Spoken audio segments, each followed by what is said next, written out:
Dave, I guess when you look back at those 3 losses last year, was there maybe a common theme or common thread that kind of appeared in those 3 losses to Michigan State last year? Yeah, I feel like if you look back to the game, we kind of led majority of the game towards the end. So this time, just making sure that we're locked in for 40 minutes straight.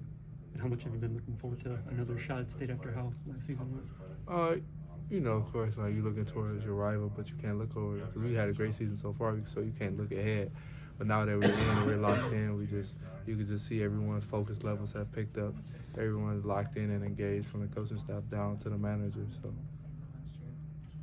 Dave, you're a Michigan kid. I mean, does this game mean more to you, or is it just another one in the Big Ten? Yeah, most definitely. It means a lot towards me. Growing up, I was a Michigan fan, and I grew up watching this rivalry, seeing guys that I looked up to at Michigan and Michigan State.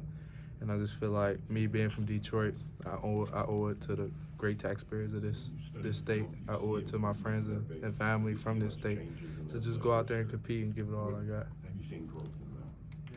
You got some run at Breslin last year. What makes that place hard to play in?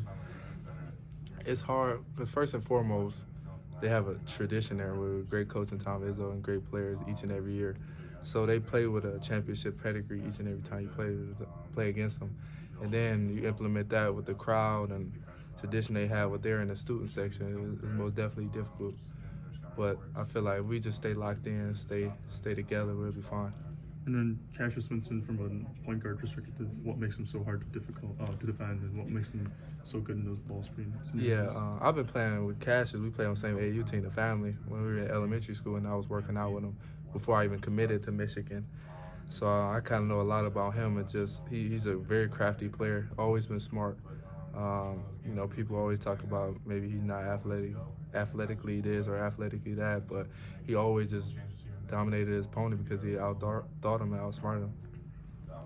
How different is it having a coach who actually played in this rivalry as opposed to Coach Beal? As far as looking at the differences, I would say Coach Howard's more enthusiastic about it for sure.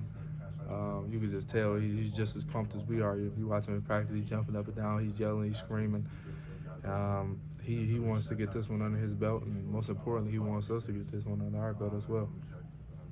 Have you guys been preparing as if Isaiah will be able to suit up on Sunday? On Sunday? Mm-hmm. We've been kind of shuffling him in and out there or whatever, so making sure that he's engaged when he's not out there. So I don't know as far as going forward how long he'll be out or if he plays Sunday or not, but no matter what, we just want him to stay engaged for now. Has that been a challenge? Have you had to keep his spirits up, or he's been involved?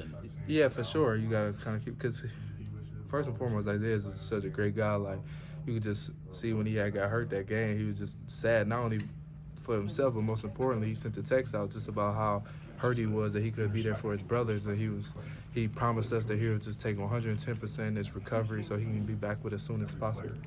And you can just see that each and every day he's in here early, making sure that he's keeping his body right, keeping his body strong for his return.